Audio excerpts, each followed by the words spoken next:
Welcome to Tres Cuentos at a Time. Today we begin with the next series of Tres Cuentos dedicated to phantoms and legendary creatures that have roamed the Latin American cosmos. Today's cuento is an adaptation of a fragment from a story found in the book Cuentos y Leyendas de Guatemala, or Stories and Legends from Guatemala, by Francisco Barnoya Galvez, published by Piedra Santa Editorial. Today's story is the result of a research on the different versions of La Llorona, the Weeping Woman. One afternoon, the horseman Don Silvio Carranza y Góngora was heading towards his finca, his ranch, when he stopped to contemplate the crystalline and calming waters of the Rio Maria Linda. While absorbed in the weary reflections of his tormented soul, from the corner of his eye, he spotted something unusual. A woman sitting by the river shore, looking all fragile and lonely. Que pesar. A melancholic halo seemed to surround her, giving to the scene a touch of agony. As she slowly combs her long and wavy black hair, the lady weeps and sobs.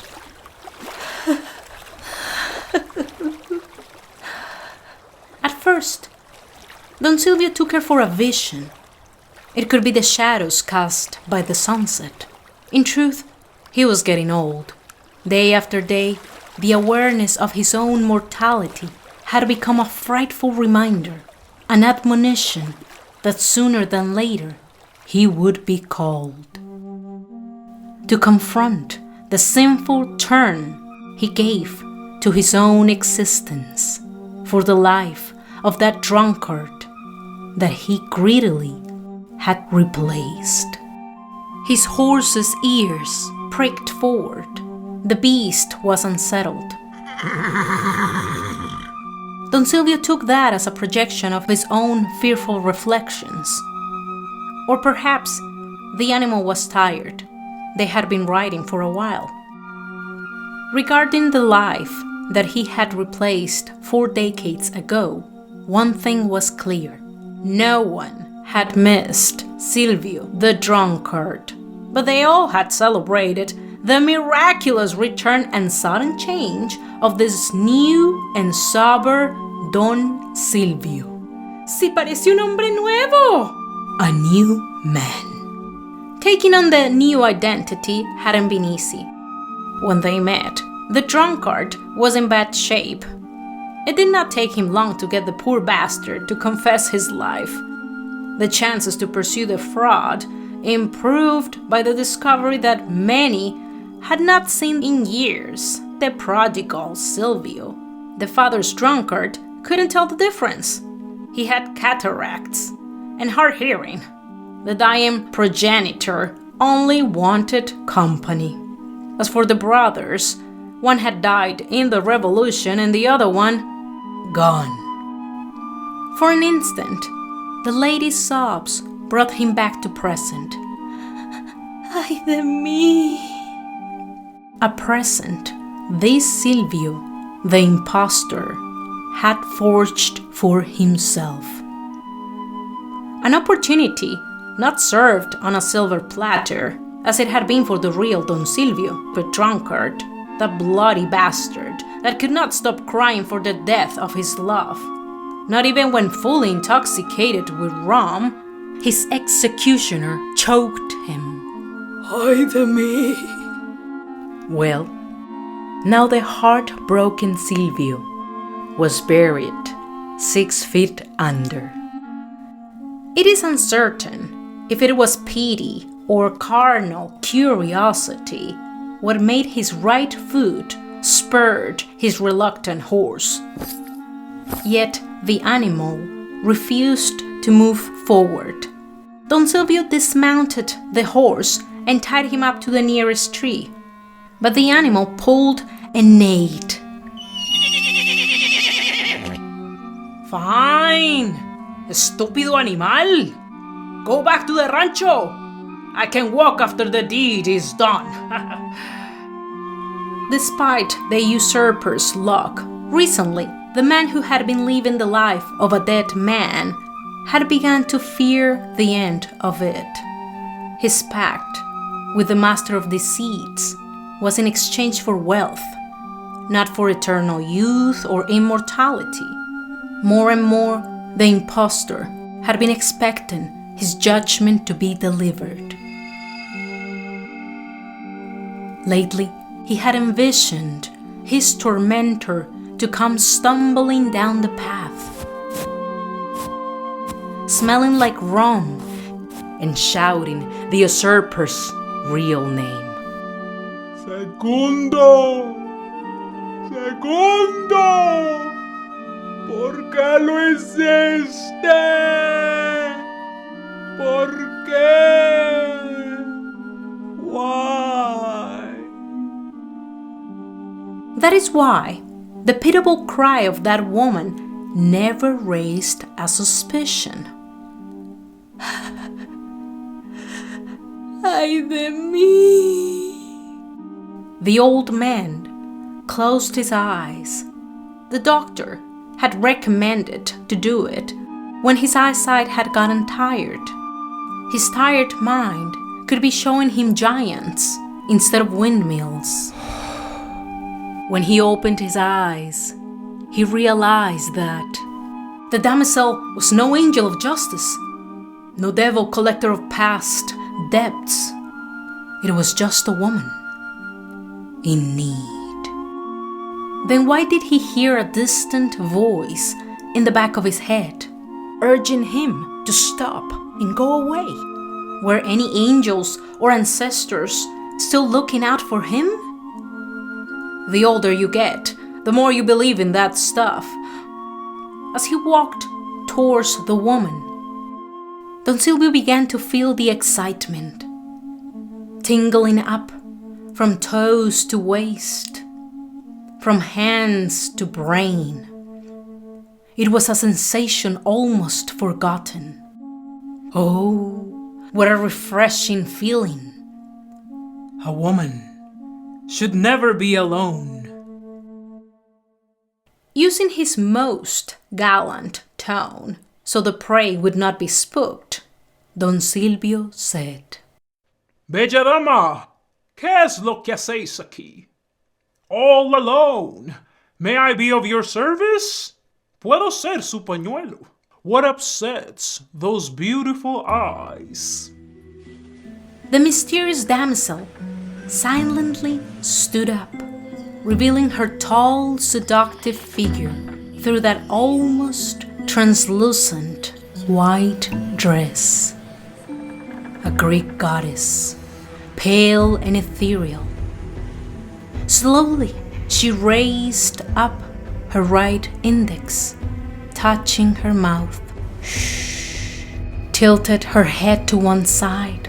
One last tear rolled down her cold cheek, and a tiny grin suggested a sensual invitation, making those voluptuous lips appeal even more generous.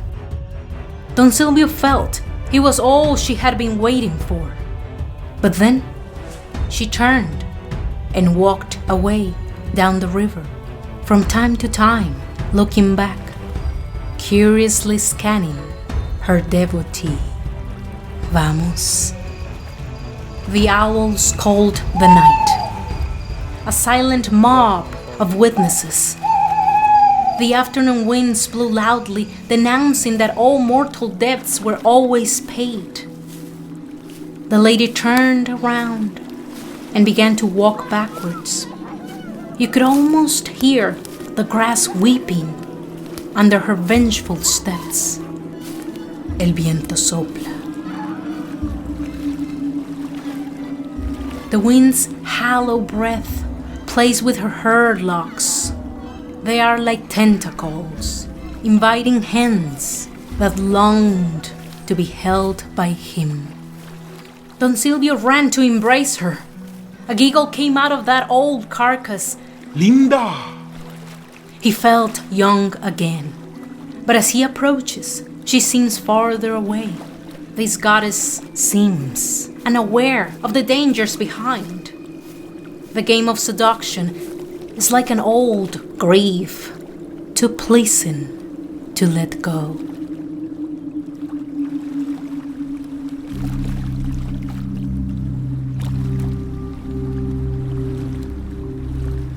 The shadows of a concealing sunset handed to the night, the baton of deceit. As the river turns, the woman does too. Was she following the river? Or was she commanding a river of souls to flow by her? The slushing and gargling waters began to murmur a different tone. Las aguas devuelven lo perdido. The river is gushing like an accomplice that cannot hold a merciless laugh. Was it that?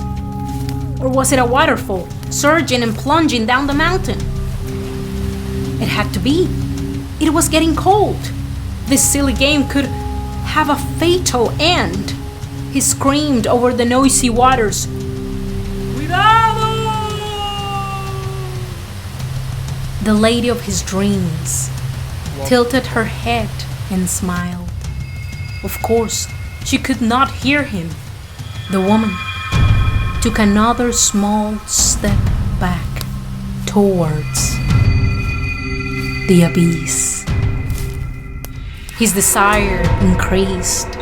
He had to save her and later possess her. He ran to grab her, to pull her out of danger, to be her champion. As his strong, heroic arms quickly grabbed her, her cold body welcomed him. Oh, what a comforting reward. He smelled her neck, feeling drunk with lust. His blood feels intoxicated with passion. He longs to be consumed. She agrees. Her long, wavy black hair embraces him like a cage. He wants to be her prisoner. She agrees. He's short of breath. This is such an exotic new excitement. She agrees. They are one. She laughs. Oh, until he opens his eyes and realizes he's only holding onto thin air. Ay de mí.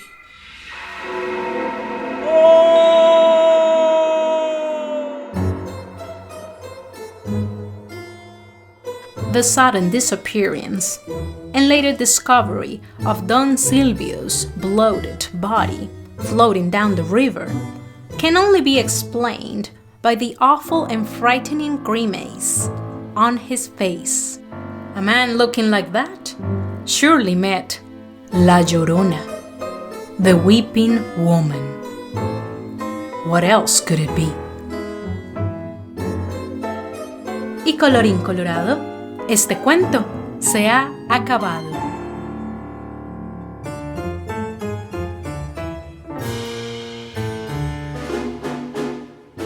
Very well, let's talk about La Llorona.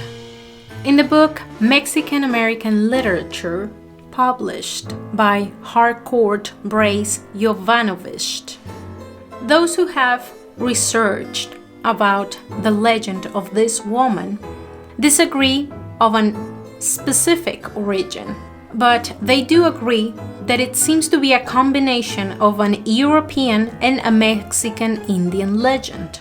La Llorona has been traced to the Greek Medea myth, Others have found similarities with a legendary European story called Women in White, who apparently used to disguise themselves in white to be able to go out during the night freely without being bothered.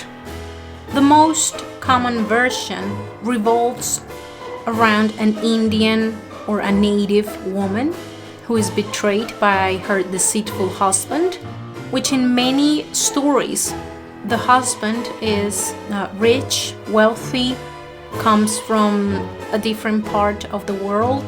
In some cases he is Spaniard or Spanish, and in many versions he had another lady waiting for him who of course was wealthy and same class as him. But then when he comes to the new continent, he meets La Llorona, the weeping woman.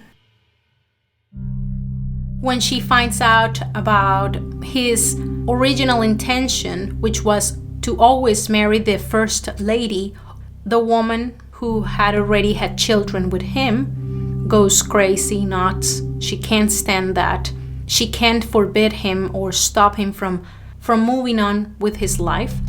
And here's when she decides to drown her children, and soon after she dies in remorse. Thus, her restless spirit appears to unsuspecting people, mostly men, and she's usually seen around lakes or rivers where the drowning supposedly took place.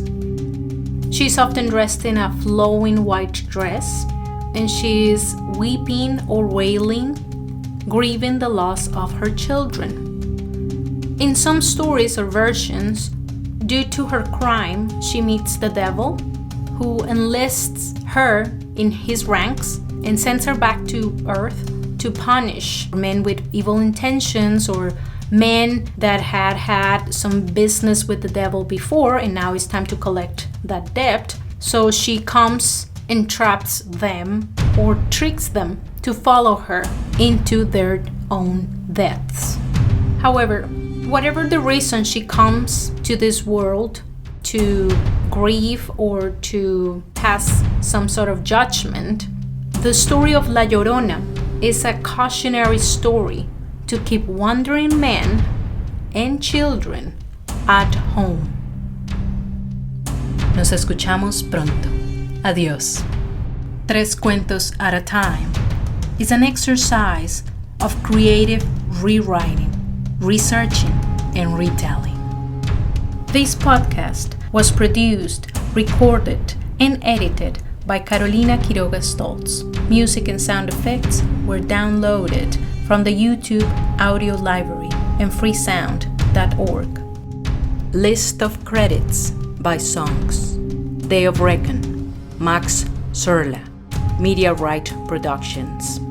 A Turn for Worse, Air Prelude, and Intermission by Kevin MacLeod. Forest of Fear, Akash Gandhi. Waltz to Death, Sir Cupworth.